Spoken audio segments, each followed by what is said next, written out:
My talk today was an exploration of Homer's Odyssey, and specifically the way that the Odyssey is a deep dive into questions of what it is to be a human being, and especially given the kind of eternal temptations to be less than human and more than human, to be more like a beast or more like a god. And this seemed to be a relevant theme in an age in which we have lots of these temptations in both directions. So it was, I hope, not just antiquarian, but also had some contemporary relevance.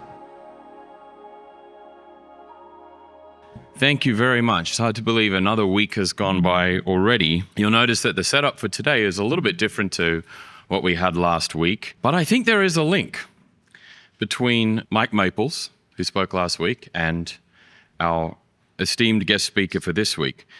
Some of you might remember, and maybe we could do a quick show of hands, how many of you attended UATX Live, which was our very first big recruiting event? And you might remember that at that event, our chairman, prior to Professor Ferguson speaking, said something about why he felt universities were indispensable to the life of a great country. And remember, our chairman has kept company with people who sometimes have written off universities, who have said that we're past the time when we actually need them. But the argument from Joe Lonsdale was that whether it be Harvard, Yale, the University of Chicago, Stanford, that these places, the great American universities, were truly indispensable.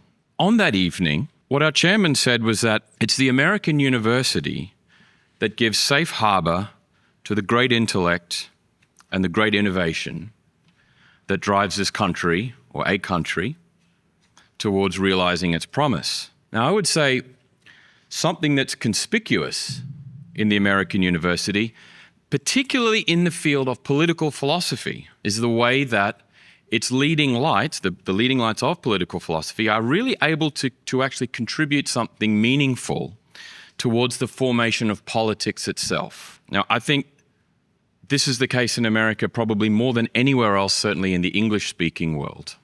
And I would say, even though, particularly when you're trying to navigate this universe for the first time, even though machine politics is what grabs your attention, there really is an integral place for the philosopher in American politics. Now, I mention this because 3 days after Senator J.D. Vance was announced as President Trump's vice presidential running mate, Politico ran an article, and it was entitled, "The 7 Intellectual Thinkers Who Have Shaped J.D. Vance's Worldview."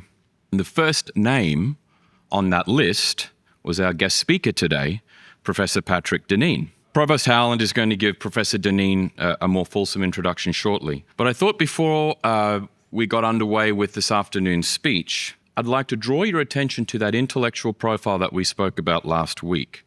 We said that the entrepreneur needs to have something of the philosopher about him.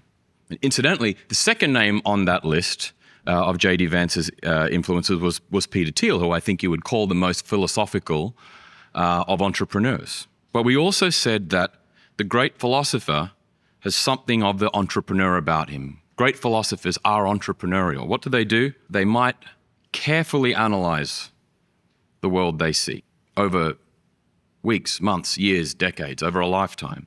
And they're not afraid to propose things that may be novel, that others haven't seen before. I think that probably describes Patrick Deneen very well, and it's a great pleasure to welcome him, one of the great American thinkers here to our campus.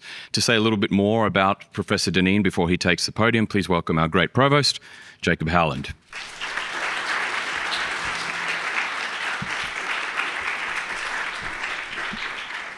Well, it's a great pleasure to welcome my friend Patrick Deneen, whom I've known for almost 30 years. Patrick Deneen holds a BA in English literature and a PhD in political science from Rutgers University.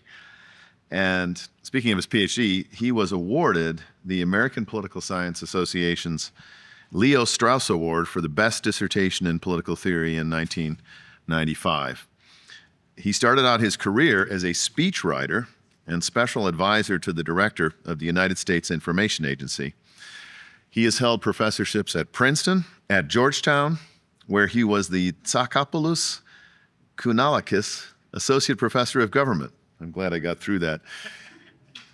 and at Notre Dame, where he has held the David A. Potenziani Memorial College Chair of Constitutional Studies since 2012. He only holds endowed chairs that are very difficult to pronounce. So, Mediterranean ones. Yeah, that's good. This year, however, he is a visiting scholar in conservative thought and policy at the University of Colorado in Boulder. Professor Deneen's teaching and writing interests focus on the history of political thought, American political thought, liberalism, conservatism, and constitutionalism. His widely discussed 2018 book, Why Liberalism Failed, has been translated into over 20 languages and was praised by former President Barack Obama. His published books include Regime Change Toward a Post-Liberal Future, published by Penguin in 2023, Why Liberalism Failed, Yale University Press, 2018, Conserving America, Thoughts on Present Discontents, St. Augustine Press, 2016, and Democratic Faith, Princeton University Press, 2005. I know you're all wondering, why is this expert on democracy and liberalism speaking to us about the Odyssey today? For two reasons. First, his very first book was called The Odyssey of Political Theory, and it won an honorable mention for the American Political Science Association's Best Book Award in 2000. It's a deeply insightful discussion of the Odyssey and of political theory as seen through the lens of Homer's epic. And I spent about 10 minutes this morning going through all my bookshelves trying to find it, but I'm still not completely unpacked, and I have a hell of a lot of books. So I couldn't lay my hands on it. Otherwise, I would show it to you. But another very important reason is that when I was at the University of Tulsa many years ago, probably 20 years ago now, I invited Patrick Deneen to come to campus, and he delivered a seminar on the Odyssey, which it's still one of the very best undergraduate seminars I've ever seen. So I'm thrilled to have him here. You're all in for a treat, so let's all give Patrick Deneen a big UATX welcome.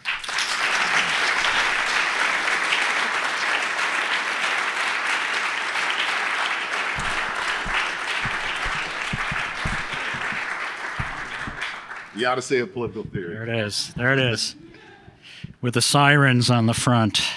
I'm really so honored by that introduction, the invitation to be with you here. I've been very curious about this institution since I first heard that it was being set up. When I learned that my very old friend, very, very old friend, Provost Howland would be leading this institution, I was quite certain that very good things are in store for this place. So I'm really honored to be here, and I'm especially pleased to be here not to talk about liberalism, although I'm open to it. It seems all that I get invited to talk about these days is why liberalism failed, when what I really want to talk about is the Odyssey. So I'm really thrilled to be here. So I wrote this book. It was published in 2000. And it sounds really impressive. I won the Best Dissertation Award. I won a first book honorable mention. It's the same thing. It's exactly the same. You know, as the dissertation became the book. And it was, so I more or less finished it in 1994. So that makes it just about 30 years old. And I went back and I reread part of it for this talk, and I realized I used to be really smart.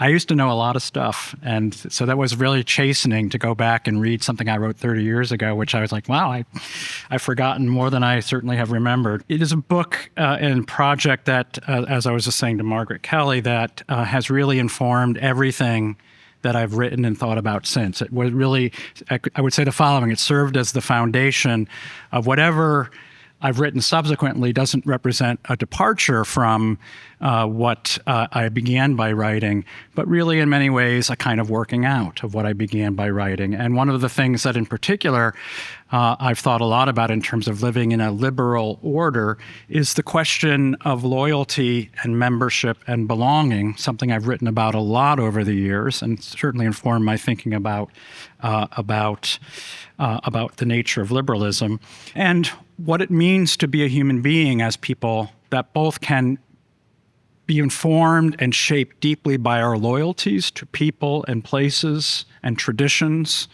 but also have the option not to be loyal. We are a very unique creature in that we are given this kind of freedom to choose to be or not to be, as it were, loyal to the things that in many ways one can be loyal toward. So this book in many ways it represents both in terms of my own life and my thinking, not just a single snapshot a single moment of thinking about, I'm going to write something about this book and then I'm going to move on to something else. It represents this as well, I would say, arguably in the entire tradition of the West.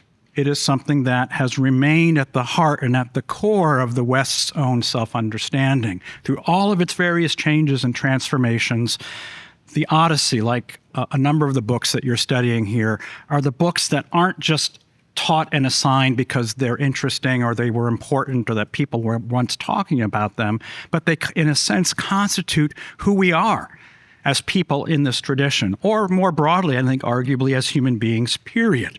So for me, this was a work that, as the title indicates, wasn't just about the Odyssey, but was about its Odyssey, was about its journey through, in particular, the Western tradition and the Western political as well as literary tradition. So it's a study of the Odyssey, but it also touches on the way in which core aspects of the Odyssey shaped and influenced the thought of Plato and of Aristotle and of Sophocles and of Dante and of Rousseau and of Marx and of the Frankfurt School and of Kazantzakis and of James Joyce, and I could go on and on and on. This is not a Snapchat picture. It is a photo album of a human life or a human civilization from start until where we are right now. Too often, I think sometimes, especially at too many modern universities, students pick up a book and they read a book and they think, okay, I'm done with that and now I can move on. And I'm sure that's not the case here, but I want to double down on the fact that that's not the case because you're beginning with the Odyssey. And it ought and it should remain with you through the course of your time here and the rest of your lives, because it is fundamentally about the questions that you cannot escape, both as an inheritor of the West and as an inheritor of the Western tradition. You know, among the texts that I didn't include as having been shaped and influenced by the Odyssey, I would include one that we argue at times is at the heart of our own tradition, Huckleberry Finn. My one piece of original scholarship that I did was to discover that the year that Mark Twain was finishing Huckleberry Finn, he wrote an unpublished review of a new book called Die Odyssee, written by Herr Homer, a relatively unknown German. It had just been translated into German, a new translation. So he wrote this mock review of this book by Herr Homer. He was thinking about the Odyssey as he was finishing Huckleberry Finn. If you're not convinced that there's a relationship between these two works, I'm happy to talk about that during the Q&A, but I'm absolutely convinced that there is a connection beyond that. So we don't read these texts, and this text in particular, for antiquarian reasons, to know historically what thinkers once thought or how human beings once lived, but for very immediate and personal reasons, to understand who we are, to teach us, in some senses, who we are. Now, in my view, this book, in thinking about this as a political philosopher, I've always thought that this book is, among other things, lies at the heart. It's the origin of a line that appears in Aristotle's Politics. I mentioned this, I think, to Professor Howland yesterday. And I think informed in many ways Aristotle's entire thinking about the nature of political life and of human nature. And thus, through Aristotle, and not, as well as the text itself, influenced the thinking of the West's view of political life and of human nature for most of its history. If we, of course, include the rediscovery of Aristotle by Aquinas in the 13th century, and the shaping of Christendom, and Christendom as, in some ways, shaping what European civilization is, and then European civilization shaping the United States, there's a line of continuity all the way back. The line in particular that I'm thinking of appears in Book 1 and Chapter 2 of Aristotle's Politics. It's among the most famous of the statements by Aristotle. And it reads, "It is evident that the city, the polis, exists by nature, and that man is by nature a political animal, a zoon politikon. He who is without a city, not by fortune, but by nature, is either a beast or a god, that is less than human or more than human. He who is without a city, he who does not exist in a city or does not have to live in a city, is not a human, but a beast or a god." He then follows this by a quote from Homer, actually the Iliad, but a quote that in many ways alludes to the Cyclops, who we are told live without assemblies, live without laws, right? They're solely kind of governed as a kind of families, small clans brought together. It's not a city. They don't develop. They don't cultivate land. Right? We learn in the text that there's an entire island right next to the island of the Cyclops that lies completely undeveloped. Odysseus lands there and said, man, this would make a really nice place. You got the eye of a developer.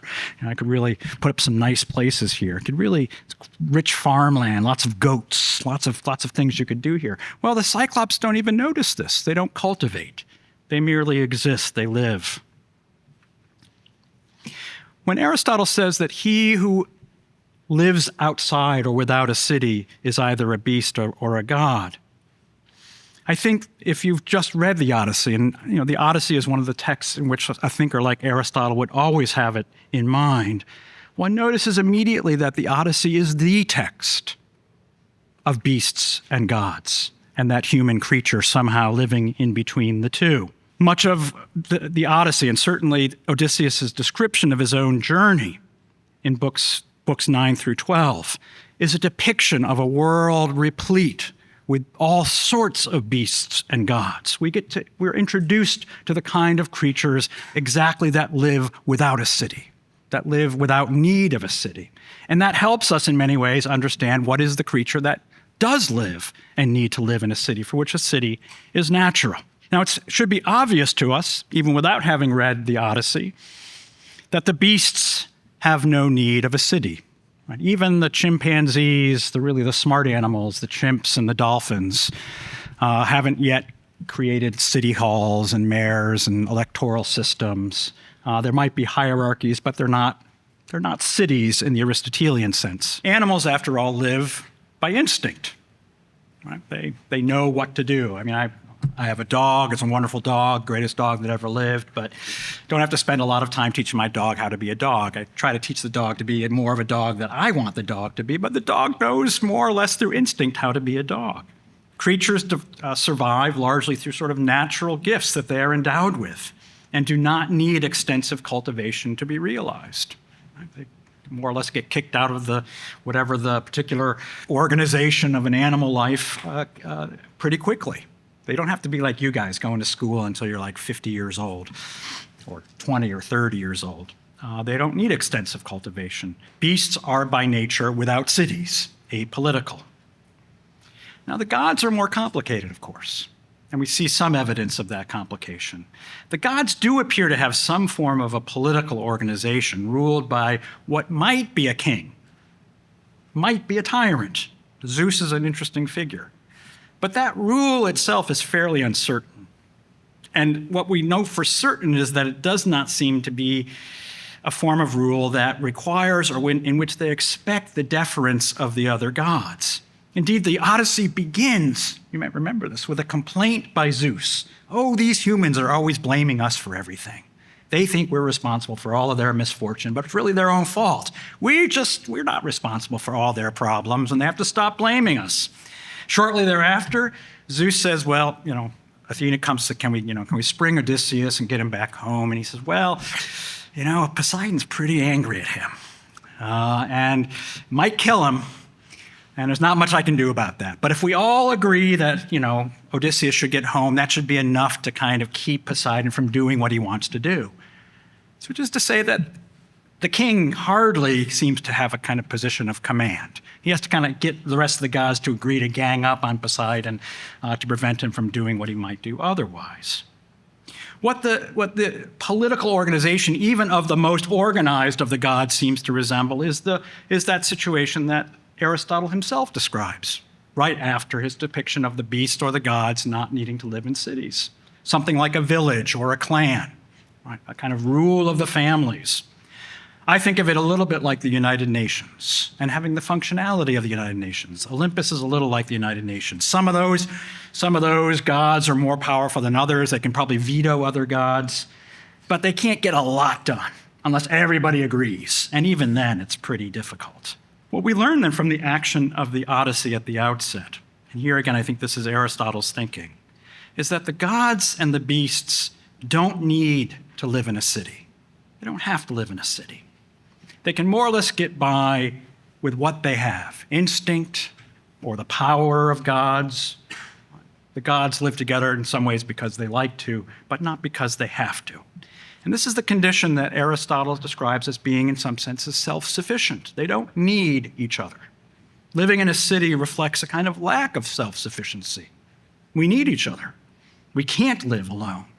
We are not capable, through instinct or through our divinity, to live outside of cities. So the beings who must live in cities are beings that are not self-sufficient, either by being endowed with instinct or by being immortal. One can then live outside of cities. But human beings are distinct creatures, requiring to live within cities. But we're also distinct creatures for another reason. We are not entirely untouched by the qualities of the beasts and the gods. We're not entirely untouched by the qualities of beasts and gods, and nor, at some level, are we untouched by the temptation to be something other than human. Maybe the one distinctive thing we discover about human beings through the Odyssey is that human beings are constantly tempted by becoming something other than human. Human beings then are not merely satisfied or settled in their condition as human beings. Human beings long both for that which is more and for both that which is less than the human condition. Informed here again by Aristotle, whom again I think is thinking very much of the Homeric texts as he's writing his great works on politics and ethics. Human beings themselves must attempt to find a mean between extremes, as what he describes as the mean between the extremes of deficiency and the means of excess. In this case, the deficient human being longs to be like an animal, longs to be like a beast. And the excess desire is the longing to be like a god.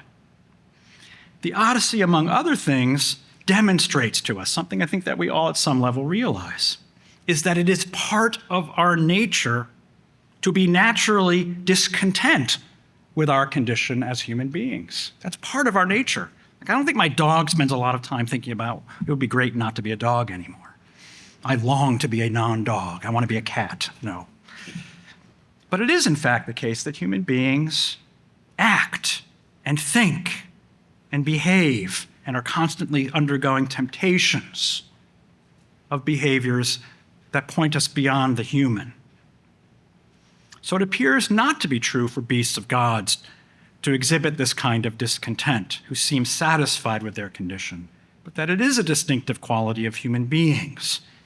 The struggle to know what it is to be a human and how to remain within the bounds of humanity.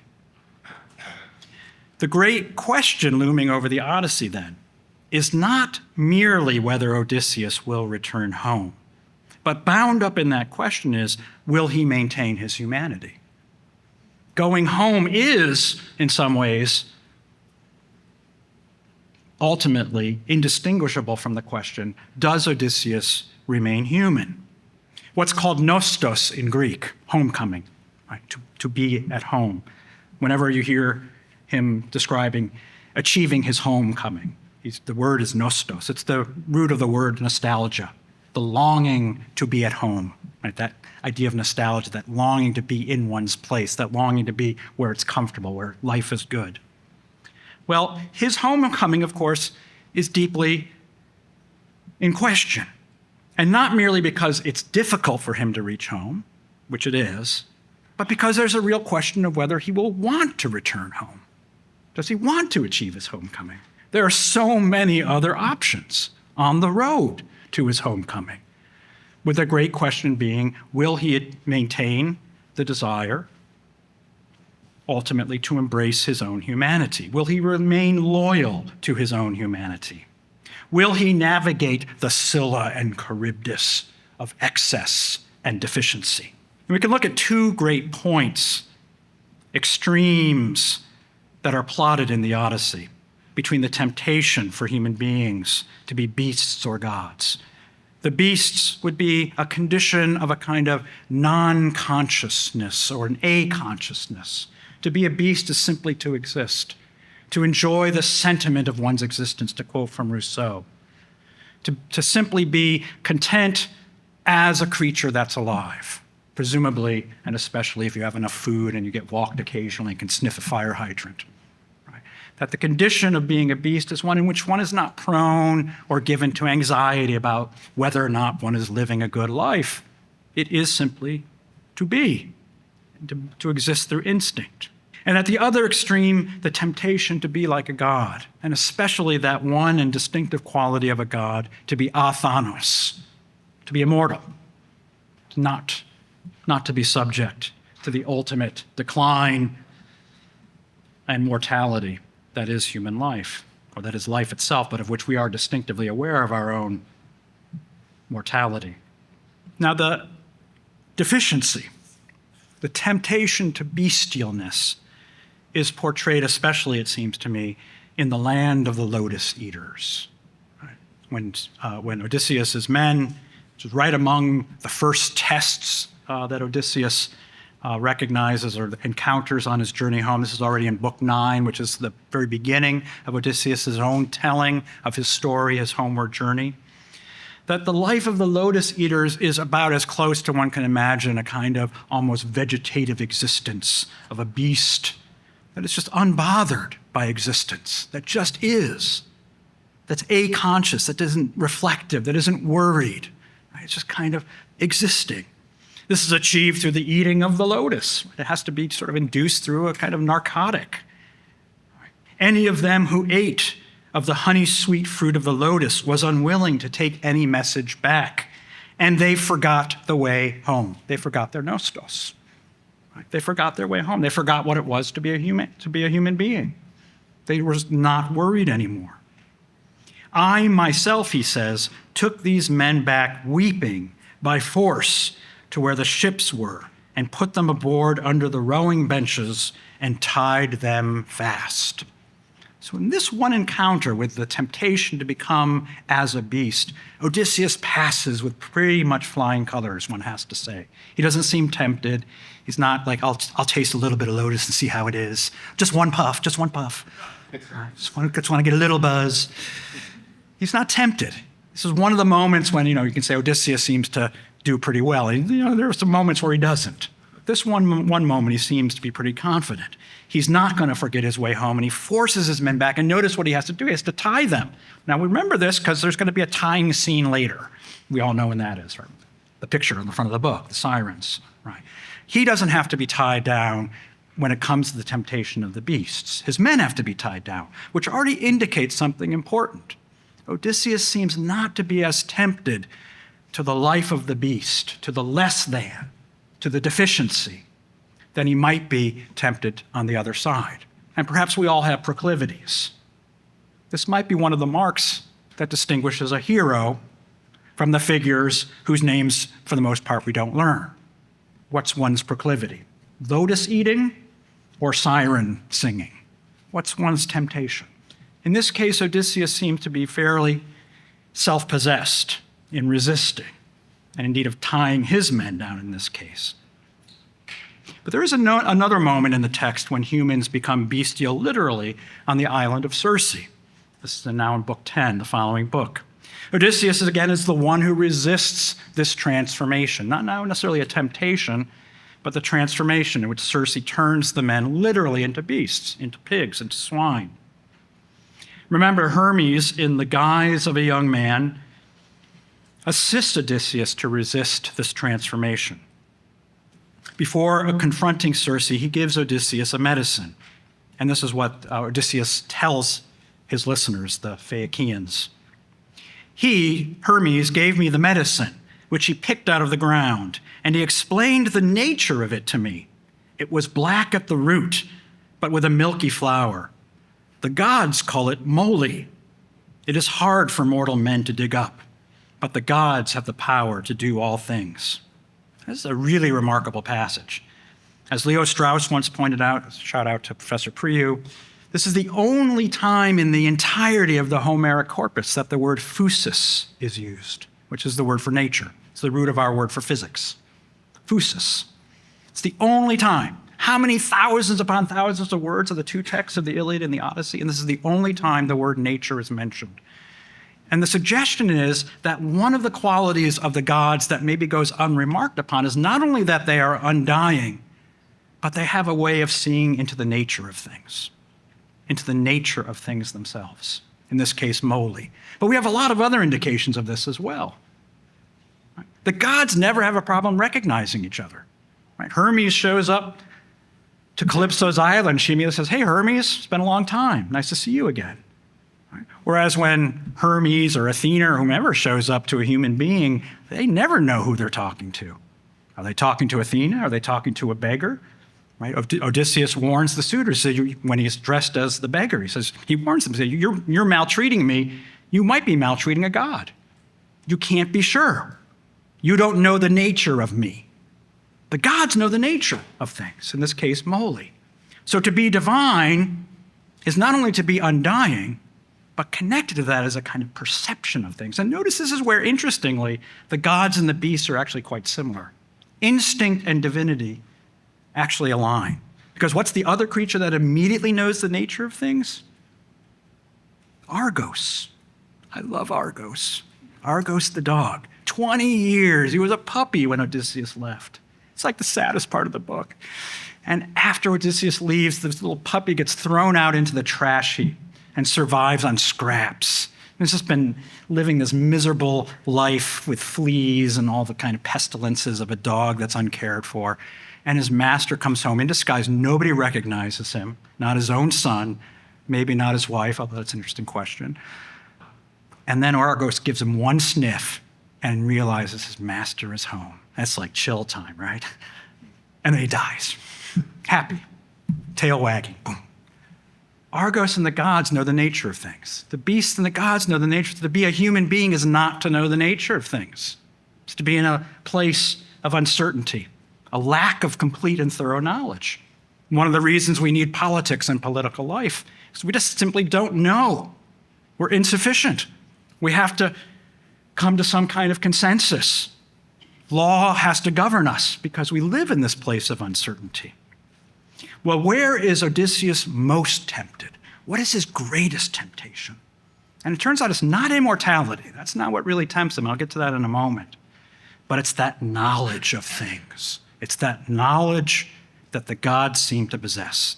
At the other extreme, to be like a god, to have a knowledge of the nature of things, is the moment when it seems Odysseus loses all self-possession and self-control. Something that seems to define him is self-possession, for the most part. I mean, he does kind of lose it a little bit with the suitors, but that's pretty controlled. There's not many times when he loses his kind of self-control, his self-command. Plato uses Odysseus as an example of self-command, what the thumos is, right? The heart putting down the appetites. And he quotes from a passage in the Odyssey when Odysseus is lying, listening to the suitors and the maids together at night having a good time, and he's getting angry, and he wants to go right then, he wants to kill them all, but he resists. He says, he told his heart to remain and to be still. His thumos, right, governed his appetites, his desire for vengeance at that moment. But the one moment in the Odyssey where arguably Odysseus loses all self-command is not the vengeance of the suitors. Maybe when he calls his name out to Polyphemus, that wasn't a great idea. That might have been a moment. But I think the moment above all is when he seeks to throw himself off the ship, when he hears the song of the sirens. He hears the song of the sirens, and he seeks to throw himself off the ship. Now, this is what he's been told will happen. He doesn't go past the sirens not knowing what's going to happen. Circe describes to him before he arrives there what will happen. This is what she says.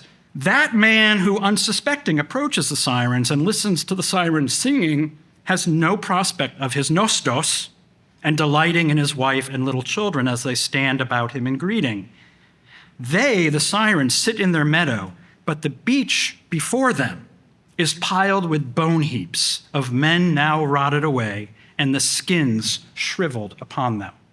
Now, if you're on a ship and you hear these ladies singing or whatever they are, with all these bones and rotting skin around them, would your first thought be, I'm going to throw myself off of the ship? And you've been warned about this, that you will die if you throw yourself off the ship. But it doesn't matter because Odysseus, he does follow her commands or rules. He has himself tied to the mast. They have wax in their ears, and it doesn't matter. Now, when Odysseus passes the island of the Sirens, many of these lines, as is often the case in the Odyssey, are repeated. There's a kind of repetition for the oral singer would have to remember all these lines, and it's helpful to have these kind of reminders. So there'd be this repetition, but what's not repeated is the fact that the bones surround the island. That's not repeated. Odysseus, who's telling the story now, does not see them. All he responds to is their song. What is their song? Come this way, honored Odysseus, great glory of the Achaeans, and stay your ship so that you can listen here to our singing. For no one else has ever sailed past this place in his black ship until he has listened to the honey-sweet voice that issues from our lips. For we know everything that the Argives and the Trojans did and suffered in wide Troy through the gods' despite. Over the generous earth, we know everything that happens. And so they sang, he says, in sweet utterance, and the heart within me desired to listen, and I signaled to my companions to set me free. What was the song? We know everything. We can offer you knowledge of everything. Now, the desire to have knowledge of everything turns out to be certain death, in this case, as testified by the bones and the skins and so forth. And a really interesting question is, do the sirens sing the same song for everyone? We don't know, because no one has survived yet. We only know the song that they sing to Odysseus. It might be they know enough about the person traveling by that they sing the particular song, the particular lyrics in which you will throw yourself off the ship because you can't see the bones and the skin anymore. And in Odysseus' case, it's knowledge. That knowledge to see to the nature of things, that knowledge that Hermes seems to have. So while Odysseus shows himself to be susceptible to the temptation of being something other than human, and in particular, it seems, the temptation of being more like a god than a beast, nevertheless, what is noteworthy about him is that he exhibits loyalty to his humanity, to his nostos, to his homecoming. And in fact, loyalty to his nostos in the face of what has arguably been the greatest temptation of human beings over all of time. To this day, Peter Thiel and others, the temptation not to die, to be athanos, to be immortal. That temptation, it turns out, to be an undying creature is among the greatest temptations that human beings have been susceptible to since the beginning of the written record. And it's certainly the case and exhibited to be the case in the Odyssey. We know this, in fact, because it's highlighted in the very first scene in which we encounter Odysseus.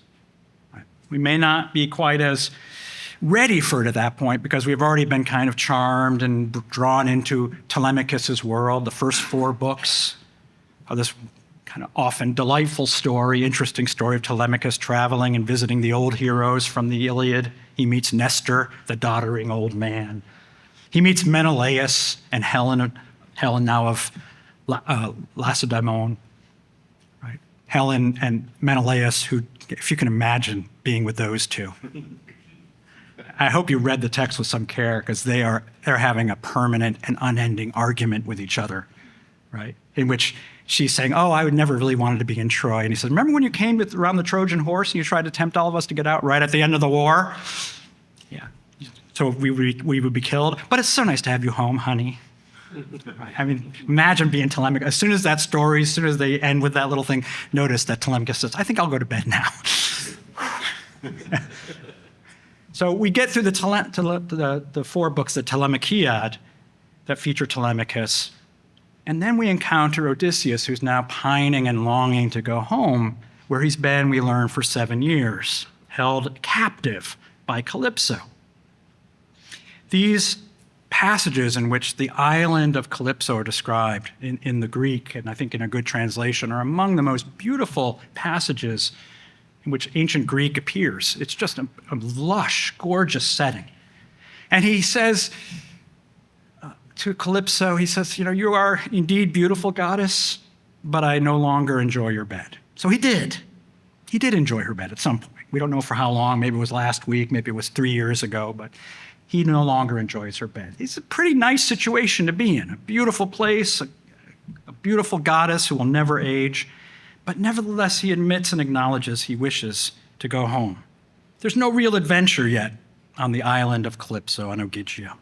And so we might pass over it fairly quickly, wanting to get to the juicy bits with the Scylla and Charybdis and all the good stuff, Polyphemus. But maybe this is arguably the most important moment of the book, right there in the beginning of Book 5, when Odysseus is telling his own story. Because what does leaving entail? It entails him accepting his mortality.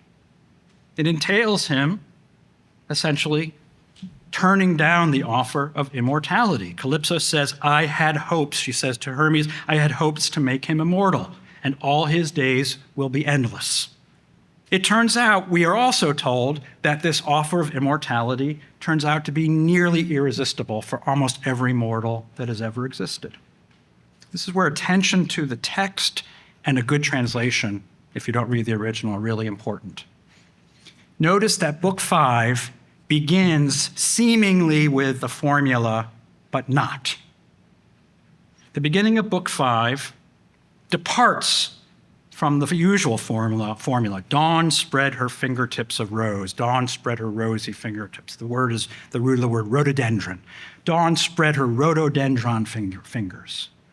The rosy fingers. And anyone who can wake up early enough for a sunrise knows what that looks like. Dawn rose the fingers of pink, and something then happened. Book 8, Book 2, 20 times in the Odyssey, that formula occurs. It's exactly the same. So if you read the Emily Wilson translation, you would never know it's the same, because she thinks it's more interesting that you always change the formula.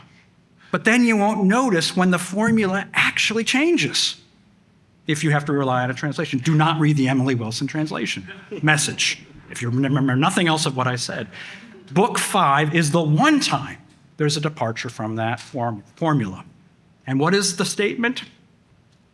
Now Dawn rose from the bed where she lay by haughty Tithonus. Now, any Greek reading that, of course, immediately would know what that's a reference to. And if you don't know what that is, this is your job as a student, is to go up and look it up. And it's really easy now. I just have to go walk to the library through snow and wind and sleet and go to an encyclopedia or dictionary and look up Tithonus. You can just pull it up on a web server. So you should all know this. Who knows who Tithonus was? 1, do you really know? 2, 3, 4? Okay, you guys did not do your homework. I saw your hand first. Tithonus. He was Dawn's mother. She wanted to be immortal, but she didn't ask that he stay young. So he just gets disease, gets smaller and smaller. Did you read the Greek myths by Dolores when you were young at all? Yeah. It's in there. I knew this when I was a kid. You know this great book of Greek myths? Yeah. This is exactly right. Tithonus is an important part of what you said. He was immortal, like Odysseus, that Dawn falls in love with. And so she goes to Zeus and says, would you please make my lover, boyfriend, future husband, Tithonus, make him immortal? And Zeus says, sure, it's done. And then she realizes over time she forgot to ask that he would stay also forever young. So Tithonus keeps getting older and older. He starts to look like us. But then he gets even beyond us. And he just keeps getting smaller and more bent over until eventually he turns into a grasshopper. And that's where grasshoppers come from, kids. Every grasshopper that you see is basically an heir or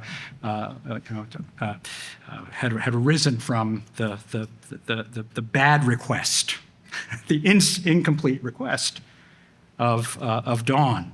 So the book 5 begins with this neat little moment in which he says, okay, Odysseus is going to leave the island and do what Tithonus didn't do, which is to say, I'm getting out of here. I'm not going to take your offer. And then notice what happens when Hermes comes and says, you have to let Odysseus go, let Odysseus leave the island. She complains. She says, oh, you gods. You're hard-hearted, jealous gods beyond all creatures. You're resentful toward goddesses who are sleeping openly with such men as each made her husband. And then she gives 2 examples of things that have happened, bad things that have happened. Dawn, it's not the first time she's gotten immortal. So poor Tithonus. The last time she got immortal, she said she chose out Orion. who you gods who live at your ease were full of resentment until chaste Artemis of the golden throne of Ortygia came with a visitation of painless arrows and killed him. And then there was Demeter of the lovely hair, yielding to her desire, lay with Jason. But it wasn't long before Zeus struck him down with a cast of his shining thunderbolt. Those of you who know the movie Notting Hill, there's a moment in that movie when one of the friends of Hugh Grant says, you know what happens when mere mortals sleep with goddesses? And Hugh Grant says, what, they get buggered? And that's exactly what happens. They get buggered. Right? It's a terrible idea for human beings to accept the offer of immortality. We get 3 examples early in this chapter of human beings that have come to a bad end, but they all do it in the hopes that they'll be the exception. Notice what Odysseus does. He turns it down. He turns down the offer of immortality. I'm going to go home. I'm going to achieve my nostos. And not only does he turn her down with the background knowledge of what's likely to happen, but he turns her down with knowledge of what awaits him. We learn later in Book 11, but before Odysseus has arrived at Calypso's island, right, he's telling the story of how he got to the island of the Phaeacians. The last thing to happen before he gets to the island of the Phaeacians is he's on Calypso's island. So everything he's telling us, books 9 through 11, have taken place before Calypso. One of the things that he encounters is life, or lack of life, in the underworld. He's told he must go down to Hades. And there he encounters a pretty horrific scene. In order to be able to speak to another spirit, he has to let out the blood of a goat into a pool that they all crowd around hoping to drink some of the steaming blood, because this animates them enough that then they can speak, but they're not animated enough that they can embrace. He tries to hug his mother, and his arms pass through her. And another distinctive feature of Hades is that everyone seems stuck in the worst moment of their life. They're stuck in the most bitter or resentful moment. Right? Ajax is still pissed off. And Achilles, resentful. Remember what he says? He says, don't praise me, Odysseus. Take your sniveling praise somewhere else. I would rather be a slave to some farmer above the earth than king of all the dead. This is a line that Plato, again, Socrates, again, eliminates as being worthy of being taught to students, to young children. It should not be taught to young children because it teaches them cowardice and fear of death. It's eliminated during the discussion of poetry in Book 2. This is who Odysseus is. Can you imagine going down to the underworld, encountering this horror, and then saying, yeah, I'm going to go home and die? And we don't realize that until we get to Book 11. This makes all the more remarkable the fact that Odysseus remains loyal to his human condition and ultimately seeks return to the very imperfect and very imperfectible world of the city, in this case of Ithaca, where human beings are neither gods nor beasts. Odysseus is himself far from a perfect human. I've given I think, a fairly complimentary treatment of Odysseus here, but I will be the first to acknowledge he is far from the perfect human being. But in some ways, that does make him an appropriate hero. And what makes him maybe distinctively heroic is that in the temptation between being a beast or a god, his aspirations tend to go toward the high rather than the low. Where he shoots too high, or where he shoots beyond the human, he's tempted especially by the divine. Here again, I think it's revealing and suggestive of just how much of the Homeric corpus, and especially of the Odyssey, influenced Aristotle and remains a part of our tradition. At the conclusion of Book 2 of the Ethics, in which Aristotle has been talking about how to navigate the mean between extremes, he says the following. He's been talking about this almost as a mathematical formula. Right?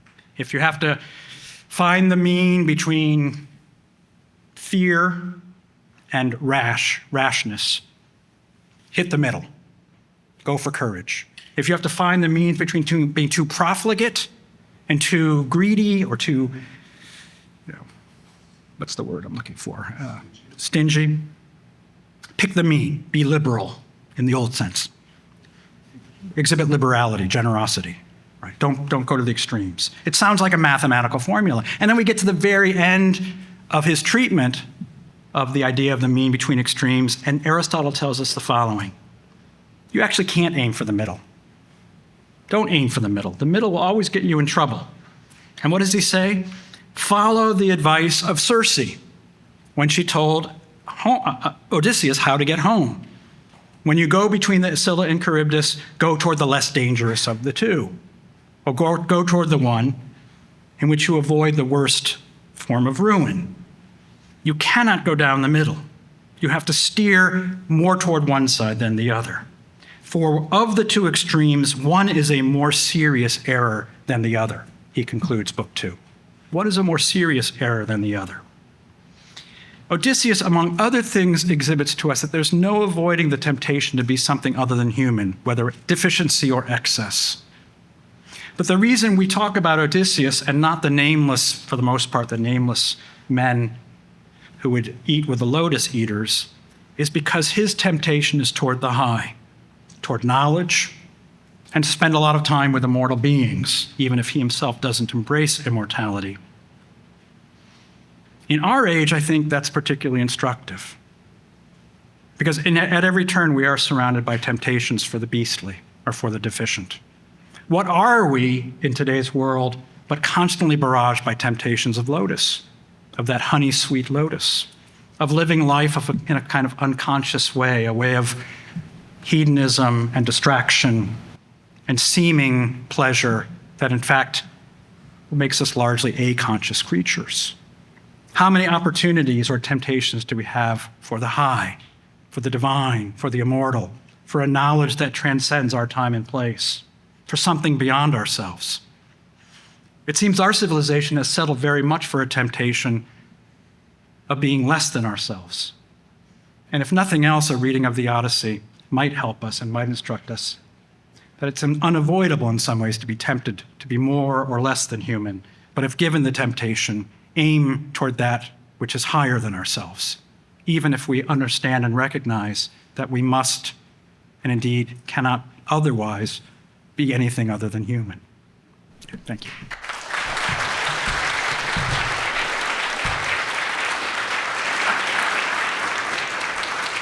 You mentioned earlier that in the Odyssey, Phoesus is only used to describe the gods.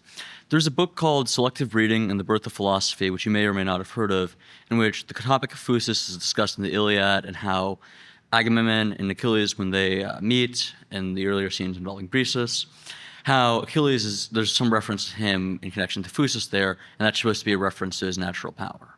Why is it that in the Odyssey, Phoesus is used only for the gods, whereas in the Iliad, Phoesus has a broader usage? I'm stumped by that question. I think it's fair to say, among other things, that searching for thorough consistency in the treatment of the Greek gods is maybe a fool's errand because the gods are themselves so capricious. But the use of the word phusis in the form in which it's used in the Odyssey, it seems to me, is the only time that it's used in the way in which the Greek philosophers would eventually use the word phusis, which is to say the essence of the thing, the essence of the thing that is unchanging, and that knowledge of which gives you a kind of recognition or an ability to perceive that essence. This understanding or definition of the word phusis will be the one that, of course, will be taken up by the Greek philosophers as the standard by which we evaluate that which is good and bad, right? And indeed in which we differentiate between that which is according to nature, which is in some ways the given order of things, and nomos, or convention, things that human beings in some ways create with a degree of arbitrariness. So I think that depiction of Hermes seeing the nature of the thing, I'm not sure if it's the origin of, but it certainly is a sort of etymological hint of the development of this concept of nature that would eventually come to inform the Greek philosophical, and then from there, the Western philosophical tradition. So, as for its uses in the Iliad, I'd have to do a more extensive study. But if you have thoughts, I'd love to hear them after. So as you describe, Calypso's island is lush and sounds very Edenic, but whereas Calypso's island is something for Odysseus to leave, Eden is, the whole problem of the Bible is the fact that we're not in Eden. So I want to know, do you think, like, what is the difference between Eden and Calypso's island? Is there? Maybe man was supposed to leave the garden. I want to see what you think. No, it's great. So among the more interesting aspects of any of these great texts is the etymological origin of some of the names. And in the case of Calypso, her name, I don't know if you covered this in class, but her name, Kalyptein, in the Greek, means to be covered, means to cover. So Calypso is clearly, kind of allusion to a condition in which one will be unknown. One's existence will be covered. One will be gone and forgotten. And I think we can say Odysseus did enough in the Trojan War that he would have been talked about. We know this because on the island of the Phaeacians, he gets to hear a couple of stories about himself. So his legacy is being talked about. But in many ways, for the Greek heroic or the epic hero, combined with a key element of one's being a human, of in this case achieving nostos, is to be known, is not to be covered, is not to be unknown, is to, in some ways, be able to have one's name spoken and heard and known beyond one's time and one's place, if possible. And this isn't just a feature of a hero.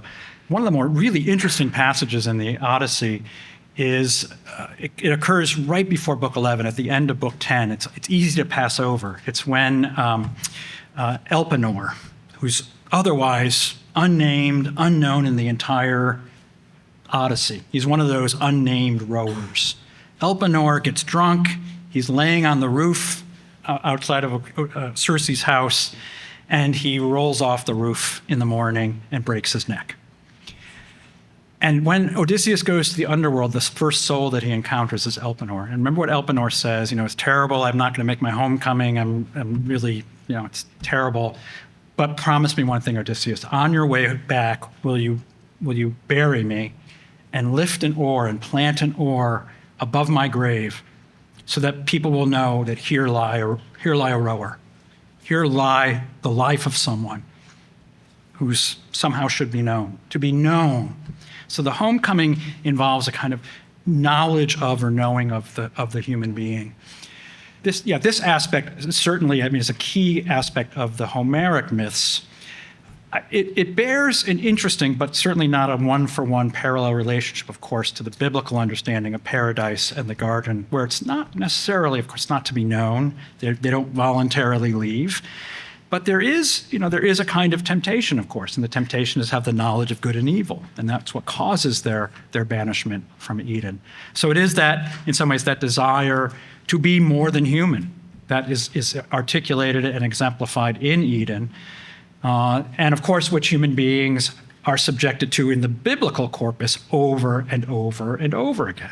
So then would we say the similarity between Calypso's island and Eden is surface level, and in fact, Calypso's island is not Odysseus' home, whereas Eden is precisely human's home? It's a wonderful formulation.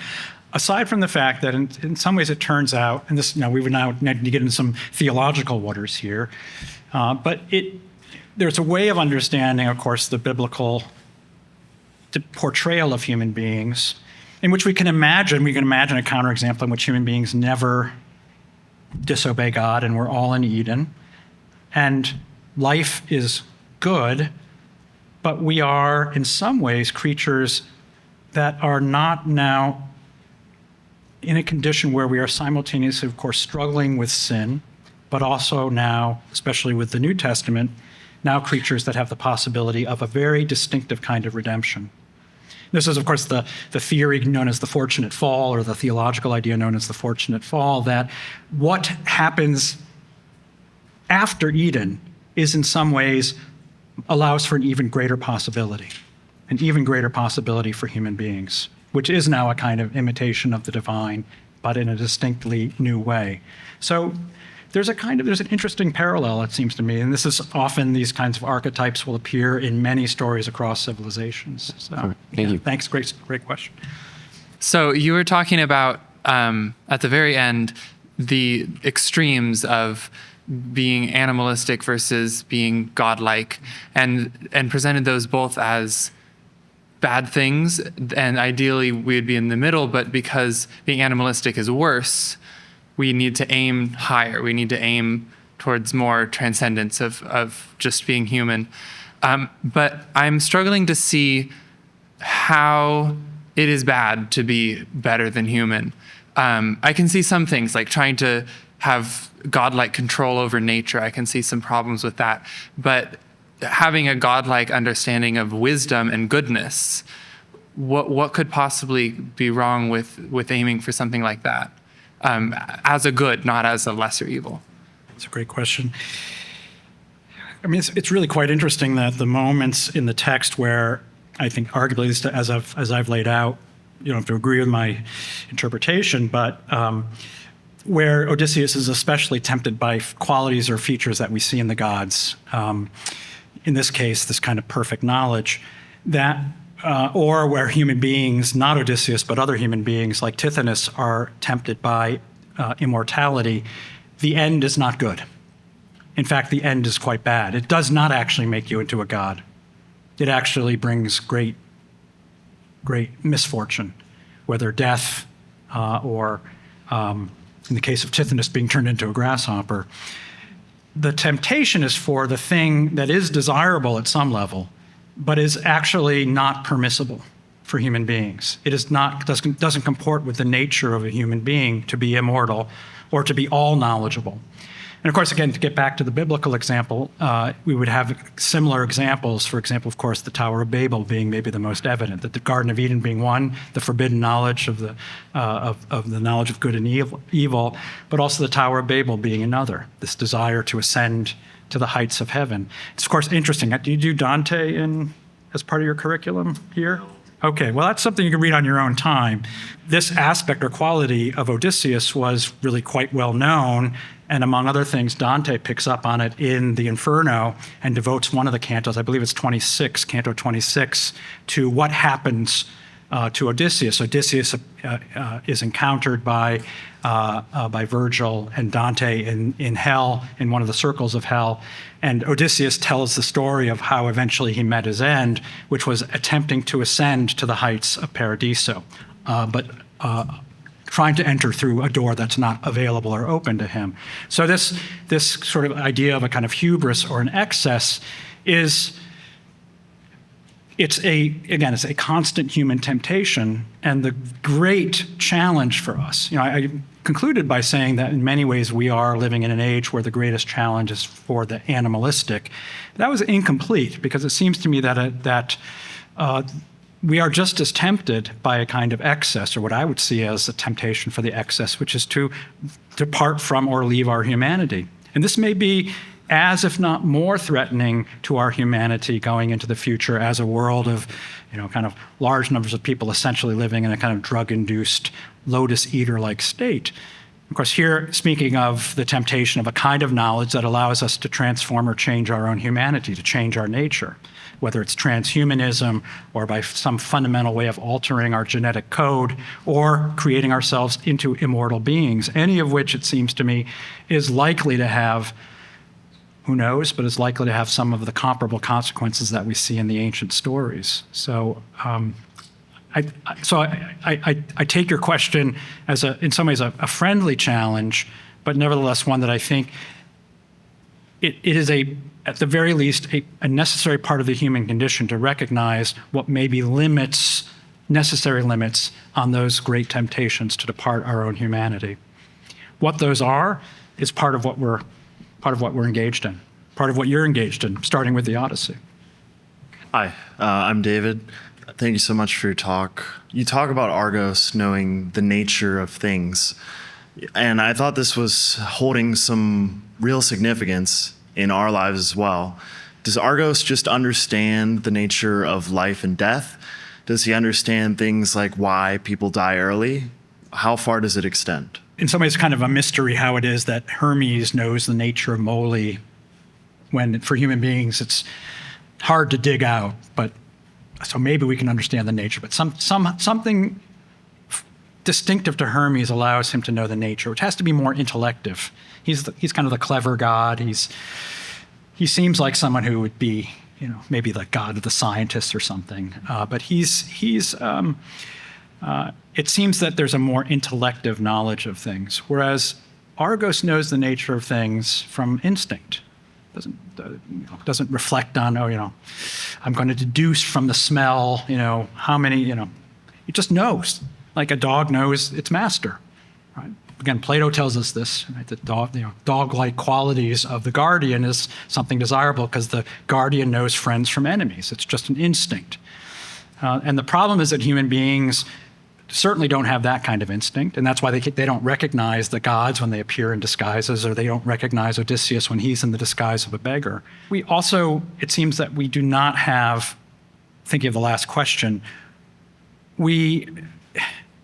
it's likely that we do not have enough knowledge and will not have enough knowledge to know fully the extent to which our scientific or intellective knowledge of things entails all the possible consequences of that knowledge.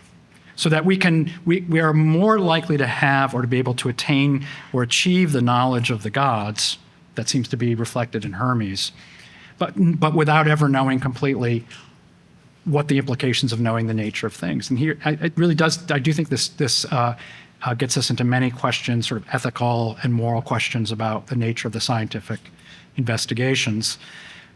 But it seems to me that it's a very interesting feature of both the gods and the beasts as is portrayed in the Odyssey, that they both can see through things in a way that human beings can't. And it's that inability to see through things that is a distinctive quality of human beings. And again, I think points us to why it is we are the creatures that need to live in cities. Presumably, if we didn't, we could just all get along and I'll finish with just this observation. I'm a political scientist. I teach political philosophy. We have to learn methods. We have to do some statistics. Supposedly, we're a predictive science. We can tell you exactly what's going to happen in the next election. In which we are still debating over questions of what is the best political regime. What is the best way to organize ourselves politically? There's no 2 + 2 = 4 in politics. There's just no right answer to politics. If there were, maybe we would be able to govern ourselves like political scientists imagine we could, which it would just be application of a science. Right? It would just be, okay, we figured it out in the laboratory, and that's the answer, and we're done. But it's not. But for that reason, we have to be engaged in this thing called politics, and why it is that we are, by nature, designed for cities. Thank you for a very stimulating talk. As you point out, right, for Odysseus, or in Odysseus's case, to choose to go home is to choose to leave Calypso's island, right? To give up on immortality and to choose death. And it's clear that Odysseus understands this because after he leaves, he's on the raft and he's about to die, he thinks, and he wishes that he had been buried in Troy. But it's also clear that to choose death is to choose Hades. And so you have a kind of a logical reason for why Odysseus would have to go to Hades. But Hades, as you point out, is the land of requited grudges, unfulfilled hopes. And it's not clear that Odysseus has learned that, because when he speaks to Ajax, and Ajax is just glowering at him, Ajax leaves and Odysseus says in the narration, so this is to the Phaeacians, this is after he's left Calypso's island, he says in the narration, I think I could have got through to him. So it seems like the lesson from Hades is that one should live in a way so that you don't have unfulfilled hopes, you don't have unrequited grudges, that you'll come to terms with your disputes with other human beings. Does Odysseus actually ever learn that? And if so, when? And what does that involve? Yeah, that's a great question. Well, of course, we know there's another alternative, which is the alternative that Menelaus is offered or given. He's told he's going to the Elysian fields, which is a pretty good life, apparently. He will die, the text tells us, Menelaus tells us. Actually, Odysseus, no, it's narrated. This is in the Telemachus's visit. But he tells us that the old man of the sea had told him that he was promised a future. His immortal soul would be in the Elysian fields. So there's a nice outcome, and maybe that's a possibility for Odysseus, but he doesn't know. We don't know where he's going to end up. According to Dante, it's in one of the circles of hell. But I guess I would say the following, that I don't know that, this almost sounds like psychobabble. I don't know if whether Odysseus has any unresolved issues at the time of his death. I would guess he does. We all have issues. But it does seem to me that one of the things that Hades reveals to us is that anyone who is in some ways a kind of one-dimensional character, and a lot of these characters are one-dimensional characters, it's not that Achilles is stuck with rage. That's who he is. Sing muse of the rage, of the anger of Achilles. It's who he is. And Ajax is this bitter soul who felt resentment about not being respected enough. And when you're a really good football player, but you're not the best in the team, you might spend a lot of your life feeling resentment. What do we know about Odysseus? What's the word that's used to describe Odysseus? Polotropos, the man of many ways, the man of many devices, the man. He's described as a human being of many dimensions, of many sides, of many features and qualities. If he ends up in Hades, which he might very well, and if the Greek theology is right, we might all end up. I think it would be best to go to Hades as a polotropos human being, because one is then at least, there's the possibility that one spends the rest of eternity as a somewhat more multidimensional soul, if I could put it that way. And in an interesting way, that it is Greek thinking about the afterlife is fascinating. But one of the things that Socrates, of course, famously says at the end of the Apology, is that death might be just an eternal sleep, and then that's fine because sleep is nice, or it might be just kind of walking around and talking to a lot of interesting people. And I kind of think that maybe if Odysseus ends up in Hades, maybe that's what he's doing, and maybe he gets something from it. I think polotropos is, if you're gonna go to Hades, go as a polotropos. Yeah, thank you. Professor Haker. Thank you, Professor Deneen. It's such a reward to have you give such stimulating reflections to our students today. I was intrigued by the emphasis upon the limitations of knowledge that are occasioned by the homecoming, the nostos. I looked it up, and the Proto-Indo-European roots for nostos are not the same as gnosis. That is, they have different origins. And nonetheless, nostos suggests that in going back to the beginning, we can come to build something, and in building something, know that which we build. And I believe that this suggests a double interpretation of the character of Odysseus. That is, on the one hand, he's chastened by his desire for immortality with Circe. On the other hand, in returning home, he can found a new political community. He can be the father of subsequent generations and the legacy that he gives afterwards yet to come.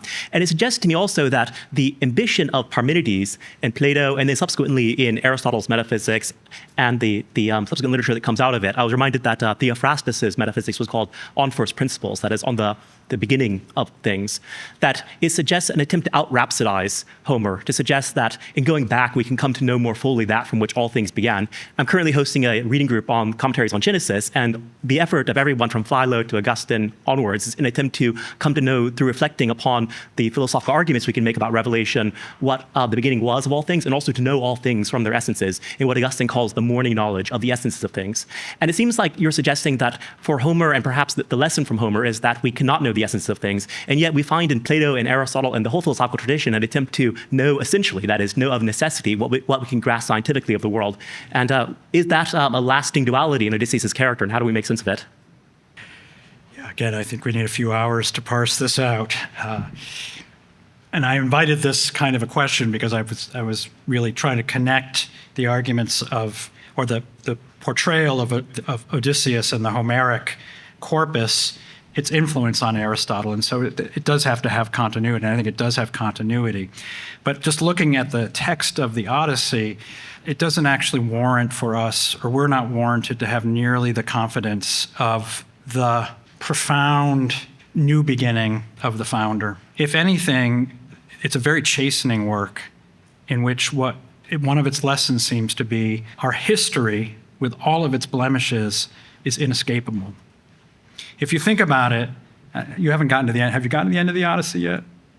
You've gotten there. Okay, I don't want to spoil any. No spoilers. The end of the Odyssey marks the end of the Trojan War. All right. It's not the fall of Troy. The beginning of the Trojan War is when Helen is abducted from Menelaus and all of the ships. In fact, according to Herodotus, the stealing of wives was actually going on way longer. So it actually went back generations, according to Herodotus at least. So you had a kind of cycle of vengeance, in which, as cycles of vengeance tend to go, You steal my wife, I steal 2 of yours. You steal 2 of my wives, I'm going to steal 5 of yours. 8 wives, and then Helen's worth like 40 wives. So there's just the stealing and stealing, and then eventually the invasion occurs.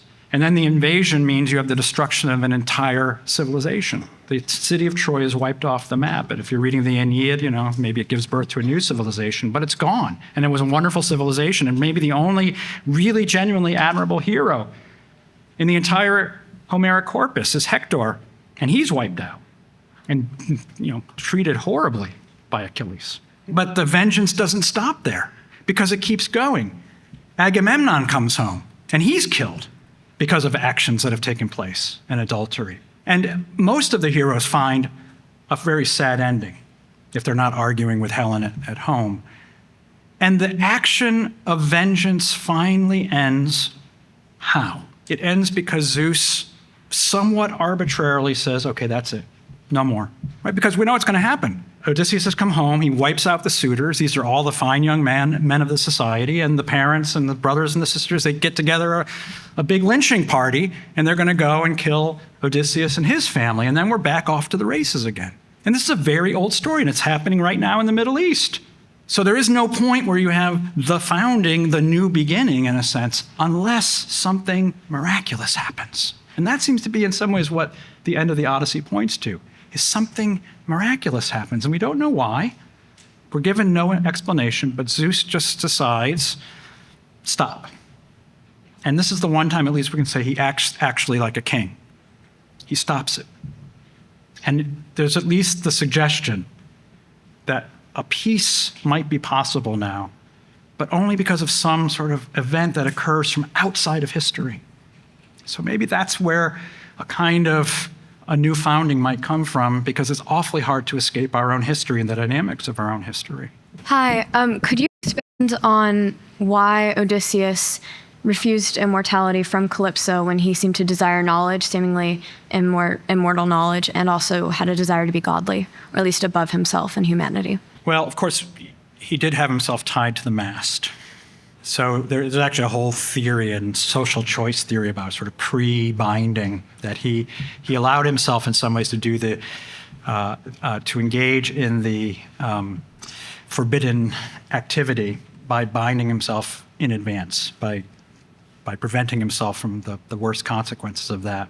He didn't know in advance what the sirens would be singing, so his temptation was intense, in particular for the knowledge that they seemed to promise.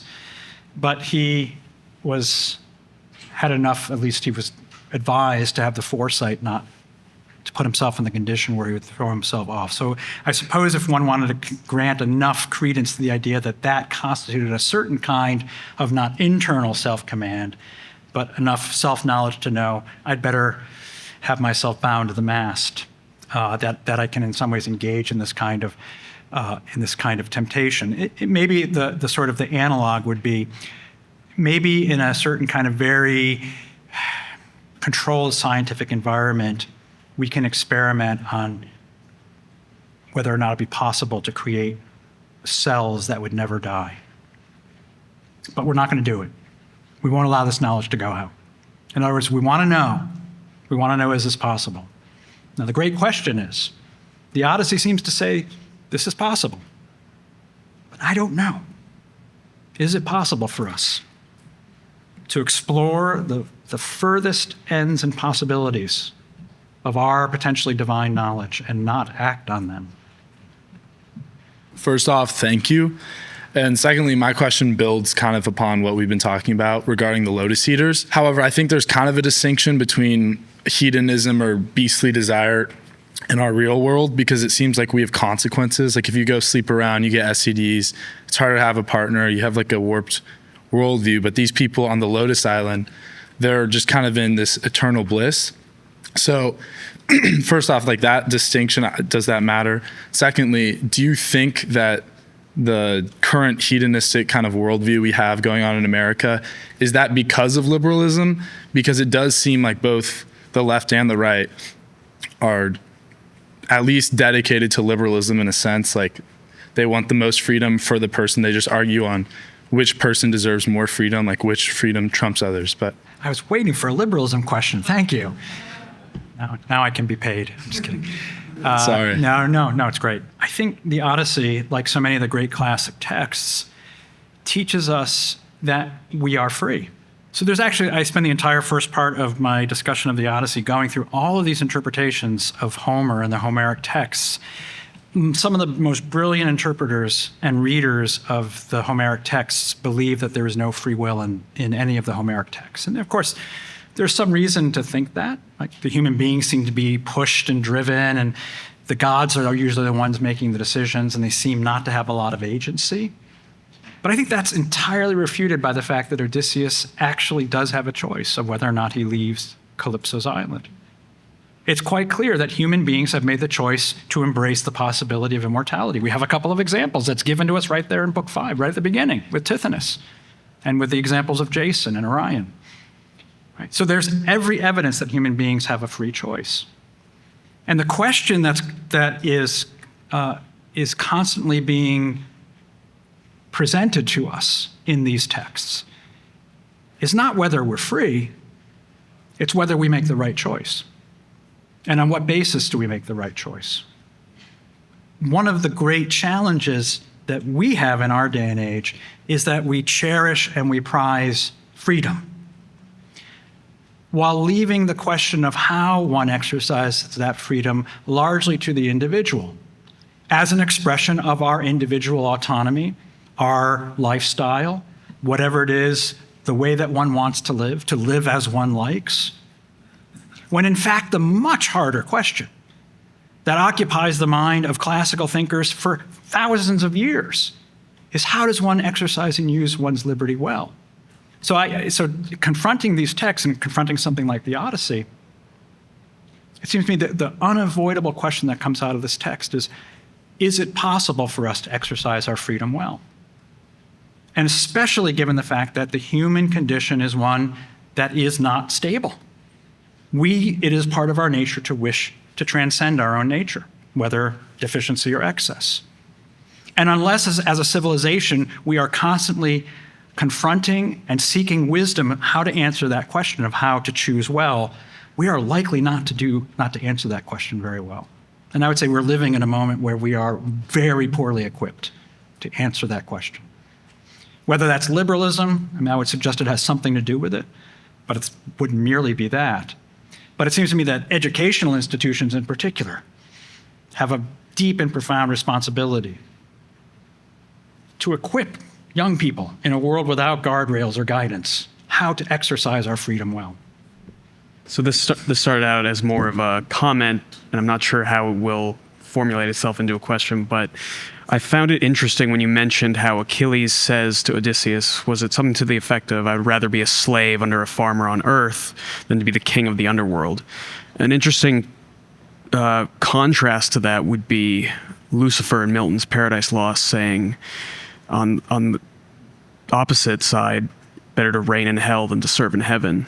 So I'm wondering if there is some possible connection between the Homeric understanding of divinity and perhaps the Judeo-Christian one, and if there is any sort of influence that Milton had when he was formulating that interpretation. Absolutely. Now, Milton was one of the greatest readers of the classic epics, Homer included. He was a guy who read everything that existed at the time. And the Paradise Lost is absolutely laced through with images and allusions to the classical text. When I say that you cannot understand Western civilization without having a deep engagement with these texts, that includes then being able to read sufficiently with sufficient knowledge a text like Paradise Lost.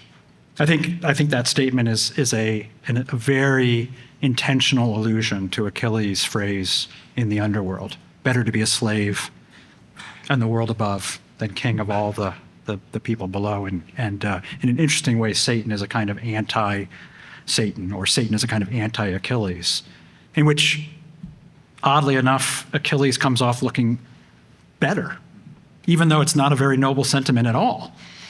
At least he's not willing to be a tyrant, at the cost of being in hell. I'll say one last thing about immortality, which I didn't mention, but it is worth mentioning as a last remark. Odysseus does not turn down immortality, notice. he turns down the kind of false immortality that's offered to him by Calypso, and an immortality that's likely to get him buggered, to use the Notting Hill phrase.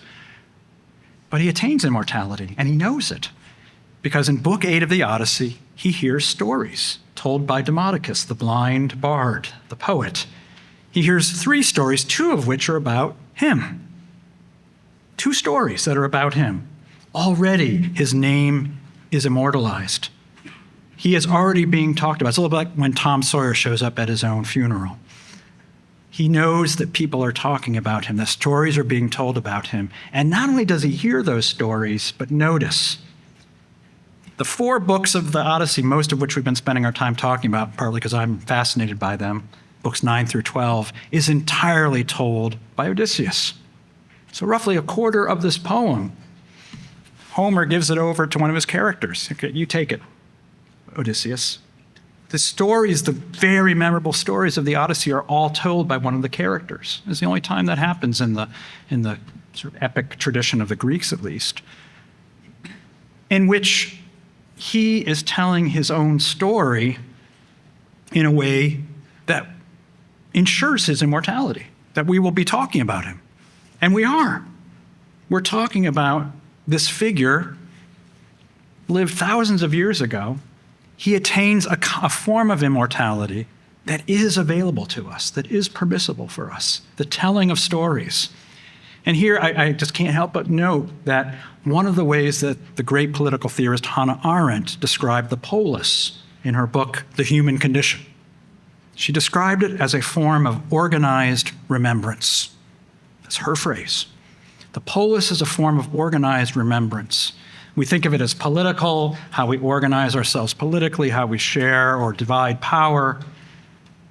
But maybe above all, what a good polis is a place where together we remember.